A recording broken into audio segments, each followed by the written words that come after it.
Estamos vivendo a quarta revolução industrial.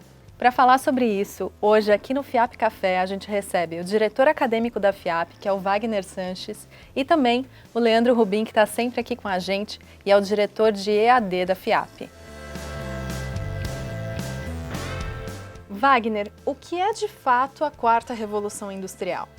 Bom, a quarta revolução industrial é uma revolução nos formatos das empresas, na forma de consumo, no modo de produção das empresas, enfim, é uma reinvenção de tudo isso que a gente já conhece, né? Nós já estamos vivendo isso, né? Uma economia fortemente atrelada à conectividade, à mobilidade, a forma de produção hoje mudou, então a gente tem, por exemplo, as impressões 3D. Então, essa revolução industrial que a gente já está vivendo hoje muda completamente o formato das coisas que nós tínhamos aí há 15, 20 anos atrás. E o que diferencia essa revolução das demais? Eu acredito que essa revolução ela está fundindo as novas tecnologias. Existe uma fusão das novas tecnologias e essa fusão ela vem borrando um pouco a linha entre o homem e a máquina. O homem e a máquina estão se misturando, né?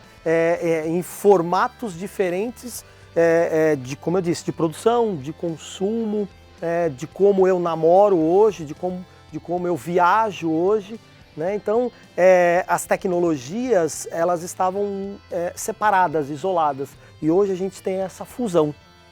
Legal. Tem até uma curiosidade muito grande de saber, porque Revolução Industrial é um nome que leva a gente lá a pensar na produção artesanal, como era antes, né, e todos esses princípios. E a gente pode dizer que a quarta Revolução Industrial é a era digital, ou a era digital veio antes da quarta Revolução Industrial? O que tem a ver? É a mesma coisa? Bom, a era digital ela colabora fortemente para essa quarta revolução industrial. Então, essa quarta revolução industrial, como eu disse, ela trabalha com essa fusão de tecnologias e dentre essas tecnologias a gente tem a era digital, né, fortemente. Então hoje quando eu transmito um arquivo para imprimir uma peça na impressora 3D do outro lado do globo terrestre, eu estou trabalhando com a informação digital. Então, sem a informação digital, sem a era digital, não seria possível a gente estar vivendo hoje essa quarta revolução industrial. Antes de começar o FIAP Café, a gente buscou no Google a quarta revolução industrial e é curioso que nas primeiras páginas da busca você só vê comentário negativo a respeito disso. Por exemplo, 5 milhões de desempregados serão gerados pela quarta revolução industrial. E aí, será que só tem realmente essa análise negativa? O que de positivo essa revolução vai trazer para a gente, para a humanidade? Antes de responder, eu vou fazer uma analogia para a gente entender um pouquinho por que as manchetes trazem só a parte pesada. Se você entrar numa locadora, quais são os filmes... Uma locadora hoje é um pouco... Nós já estamos na quarta revolução industrial, né? Mas se a gente entrar... hoje num catálogo de filmes digital, qual é a seção que mais filme tem? Drama. Drama. Né? Ah, faz todo sentido. Quando se a gente pegar as notícias de jornais dos últimos 100 anos, qual é o tema mais discutido? Normalmente não são boas notícias, né? As boas notícias ficam em manchetes menores. Então isso faz parte um pouco da própria mídia, né? Essa questão, às vezes, de trazer o lado negativo. Trazer a polêmica. A polêmica e, ai meu Deus, vai acabar o mundo, e aí as pessoas param para ler. Talvez faça sentido essa colocação. Agora, quando a gente fala de quarta revolução industrial, eu vejo muito oportunidades. Porque se a gente está reinventando os formatos das empresas, a forma de consumir, a forma de produzir, etc., as empresas necessitam de profissionais para tocar isso, obviamente. Então, se nós investirmos nessa formação desses profissionais, nós vamos estar à frente. Agora, no Fórum de Davos, no Fórum Econômico de Davos em janeiro, que aconteceu, é um fórum que reúne os principais líderes internacionais, justamente para discutir problemas internacionais, o tema central foi a quarta revolução industrial. E isso foi colocado fortemente, principalmente para os países emergentes. Invistam na formação dos seus jovens, que vocês vão conseguir sair aí de um país emergente para um desenvolvido muito rapidamente. Porque a carência de profissionais para trabalhar nessas novas empresas é muito grande, né? Quem que vai tocar o Uber da vida, os novos aplicativos, os restaurantes sem garçons e assim por diante, né? É necessário profissionais para tocar. Então, eu acho que aí existe sim esse temor pelo desemprego, mas também uma grande oportunidade. Quem souber aproveitar essa oportunidade vai sair na frente. Mesmo porque se a gente for pensar quando ocorreram as outras fases da Revolução Industrial, a primeira lá foi do vapor, né? Alguém precisou criar essa técnica e depois manusear essa técnica. A segunda da eletricidade, que surgiu a profissão de eletricista, né? Você for ver, né? Quantos eletricistas existem hoje? Depois veio do computador, né? E depois, consequentemente, da internet. Tem um monte de gente trabalhando nisso. Agora também, né? A gente tem alguns equipamentos aqui, né? Algumas brincadeirinhas que vocês podem ver aqui atrás. Quem vai mexer com uma impressora 3D? Sim. Precisa aprender. Quem vai trabalhar com uma robótica, né? Com um drone, né? Quem vai, por exemplo, fazer uma viagem para Marte com um óculos deste? Né? Quem vai fazer toda a programação de uma estada em Marte, curtir Marte sem sair de casa, né? Utilizando, por exemplo, um óculos de realidade virtual. Então é isso mesmo, Leandro. Eu acho que é uma grande oportunidade, de fato. Só precisa existir o investimento e a vontade de formar esses jovens, essa galera que vai fazer acontecer na quarta revolução industrial, que já está aí. Vamos falar um pouco desses recursos que a gente tem aqui, por exemplo, a impressora 3D. Eu digo que a impressora 3D ela é a tangibilização de um formato de produção diferente, né? Então aqui a gente tem uma impressora 3D pequena, que eu costumo brincar, a gente tem em casa uma impressora 3D dessa que pode resolver um problema como não tem um abridor de garrafas. Ao invés de eu descer e comprar, descer, pegar meu carro... Você pode se deslocar até um supermercado, uma loja, você faz na sua própria casa. Eu imprimo o meu abridor de garrafa. Então eu entro na internet, baixo um arquivo e imprimo. Ah, não tem um apito, vou imprimir um apito para você, para o meu filho, etc. Né? Mas isso quando a gente pensa em linhas de produção, por exemplo, automobilística, né? E de a gente imaginar que hoje já existem indústrias que imprimem o seu carro no formato e do jeito que você quer, você começa a imaginar a transformação que essas empresas têm que passar, que essas indústrias têm que passar. Então, ao invés de uma linha de produção que a gente conhece lá do Henry Ford, a gente vai ter uma linha de produção totalmente diferente, com uma produção mais rápida, mais segura, mais barata, mais ecológica, etc, etc. E a medicina também tem se valido muito desses recursos, não é? Nossos alunos criaram algo nesse sentido. Conta pra gente. A gente vem criando algumas coisas bem interessantes. Eu acho que uma delas que eu posso contar, que foi no ano passado, é um protótipo de uma mão, né? Uma mão impressa em impressora 3D. Ela tem todos os ligamentos aqui com um fio de nylon e um motorzinho aqui na ponta. A grande característica dela, e por isso que o Albert Einstein e o Oswaldo Cruz se interessaram, é o baixo custo de produção. E aí eu consigo controlar essa mão, o abrir e fechar dos dedos, com um leitor de onda cerebral. Então no momento em que eu me concentro, que eu emito um formato de onda, eu ativo um comando na mão que, por exemplo, fecha. No momento em que eu relaxo, eu emito um outro formato de onda, atrelo esse formato de onda do relaxar ao abrir da mão. É só um protótipo, muito simples, mas assim, que pode evoluir muito, né? E, principalmente, a tecnologia para ajudar as pessoas, para transformar a vida das pessoas, para deixar a vida das pessoas mais agradável, mais leve, mais gostosa. Legal. E um drone, o Wagner, o que pode trazer de benefício para a vida das pessoas? Assim, a concepção do drone, ela surgiu da necessidade de chegar a locais, aldeias, onde avião nem helicóptero chegava, para levar, por exemplo, alimento, né? Então o avião e o helicóptero, eles precisam de algumas características para poder pousar, para poder subir de volta e etc. O drone, ele foi concebido justamente para resolver esse tipo de problema. E hoje ele está altamente já conectado à logística das empresas. Então já tem a Amazon anunciando a entrega de produtos com um drone. Você tem, por exemplo, a CCR que faz o monitoramento da rodovia com os drones. Você tem, outro dia eu vi uma reportagem muito interessante que os drones fazem a filmagem de uma plantação de eucalipto, né?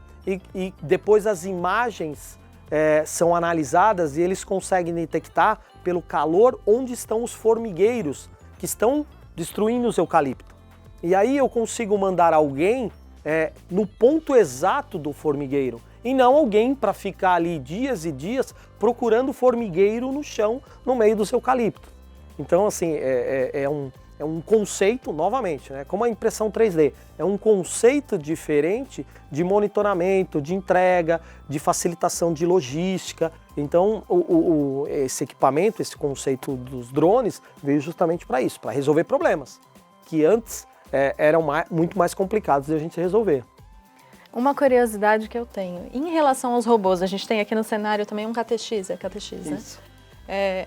Nós vamos realmente viver um impasse com os robôs? É impactante, mas a gente tinha até 1997 que a máquina não ganhava do homem no xadrez.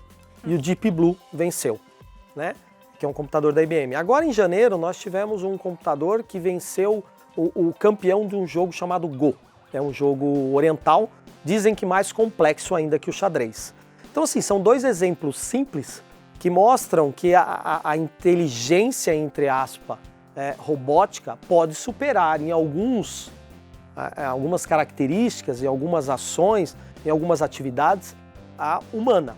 Agora, um pouquinho mais com o pé no chão, eu acho que os robôs, eles são importantes para desempenhar funções que para o ser humano pode ser perigosa, né? Que para o ser humano, de repente, pode ser repetitiva. Então, os robôs são altamente importantes nesse contexto.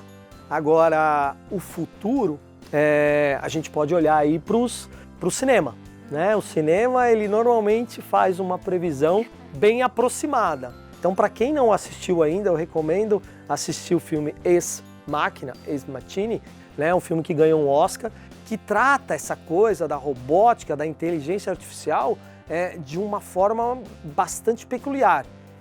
E humanizada. Humanizada e assustadora. Então, para quem curte, recomendo, assista, e isso vai fazer você pensar. Eu costumo dizer, essa questão da robótica, que o grande divisor vai ser o dia que você ir trabalhar, deixar o seu robô em casa fazendo umas atividades domésticas, que isso, todo mundo vai ter seu robozinho, obviamente. Até já tem bastante, já tem, né? E você chegar em casa no final da tarde e aquele robô que você deixou fazendo as atividades domésticas, ele, por conta própria, criar um outro robô. Nesse momento, nós acabamos de perder o controle, porque a programação que eu inseri naquele robô não é a mesma daquele que foi criado por um robô. Eu vejo, até eu sinto, posso estar até um pouco enganado em relação a isso, mas que o grande sentido da quarta revolução industrial e do futuro da humanidade mesmo está na inteligência artificial, né? Que até quando eu estudei um pouco inteligência artificial, o ser humano ainda, os cientistas não sabem ainda como que é a inteligência humana. Ou seja, muito menos chegar numa inteligência artificial, né? Eles até chamam de inteligência computacional, né? Mas justamente quando a gente deixar de ter o botão de ligar e desligar, é o grande perigo, porque entendendo um pouquinho mais a inteligência computacional, o robô, aquele software, aquele algoritmo aprende com ele mesmo, né? Então a partir do momento que ele aprender algo, né, que de repente o ser humano não saiba ainda, perde-se o controle, é isso mesmo. Eu acho que esse é um grande nesse sentido. Esse mesmo é o conceito, né? Quando a gente fala de inteligência artificial, a gente está falando de redes neurais artificiais. Né? Você tem as redes neurais naturais, sinapses, etc, etc.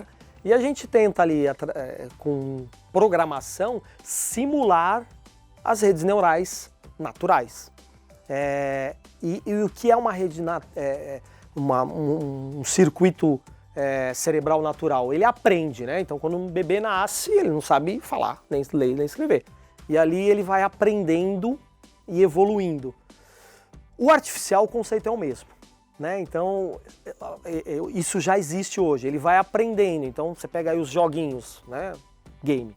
Quanto mais você joga, mais ele fica inteligente, mais difícil.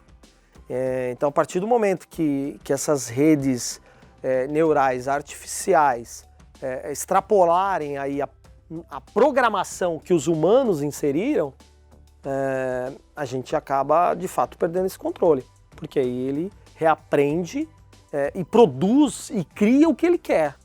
Basicamente isso. Eu tenho uma curiosidade, não sei, Gi, até se você souber também. E o que seria a quinta revolução industrial, se vier aí? É difícil de prever, né? A quarta a gente está experimentando o início dela, agora a quinta revolução industrial. Eu penso que é muito parecida com a quarta, mas as tecnologias, aquilo ainda que vai fazer com que a quinta aconteça, ainda a gente não tem. É uma evolução do que a gente está vivendo hoje, né? Até porque eu costumo dizer que tecnologia, qual a definição de tecnologia? O que é tecnologia? De repente um copo pode ser uma tecnologia. Eu costumo brincar e falar que tecnologia só é tecnologia para quem nasceu antes dela. A televisão foi tecnologia por uma quantidade absurda de pessoas que ainda vivem. O rádio, a internet.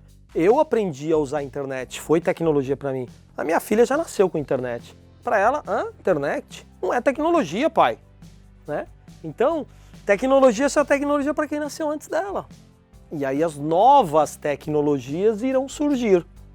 Né? E a fusão dessas novas tecnologias lá no futuro devem formar a quinta. De repente a gente ainda está aqui para ver um pouquinho da quinta. Né? Será que vai ocorrer produção em Marte, né? Na Lua, né? Não dá para saber ainda. A física, a computação quântica está muito forte, né? Você tem, por exemplo, o Watson, que é o computador da IBM, ele acabou de lançar um livro de receitas.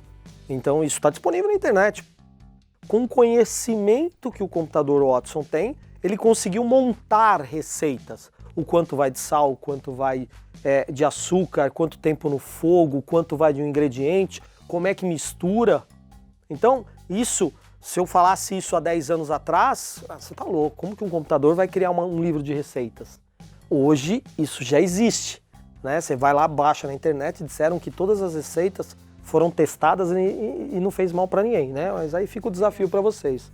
Chef Watson, receitas, e aí vai estar lá.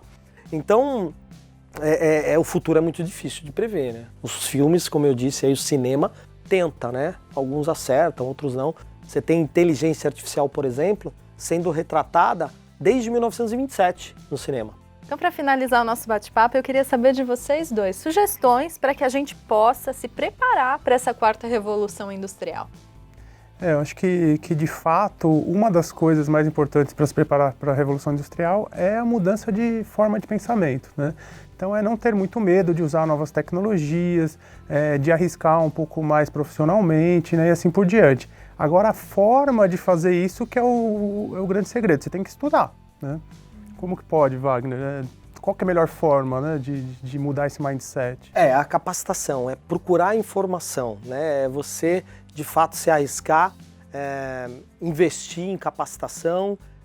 Tem uma frase do Steve Jobs que eu acho bem interessante, que ele fala ao final de um discurso: continue tolo, continue faminto. O que ele quer dizer com isso? Quer dizer que sempre você tem que estar faminto por informação, por conhecimento. E o tolo quer dizer assim, você sempre tem o que aprender, né? E quando a gente fala de tecnologia, da quarta revolução industrial, tem tudo a ver com isso, né? O aprimoramento, o continuar estudando, a vontade de mudar parte das informações, do conhecimento. Então, se eu ficar no sofá, em casa, sem me arriscar nessas novas áreas, nesses novos conhecimentos, experimentar coisas novas, com certeza eu não vou conseguir fazer sucesso nessas novas empresas, nesses novos formatos. Então, esse estudo, esse conhecimento é importante para todos vocês. Muito legal. Então esse foi o FIAP Café. A gente vai ficando por aqui. Obrigada, Wagner e Leandro, pela participação e fiquem ligados que a gente volta em breve.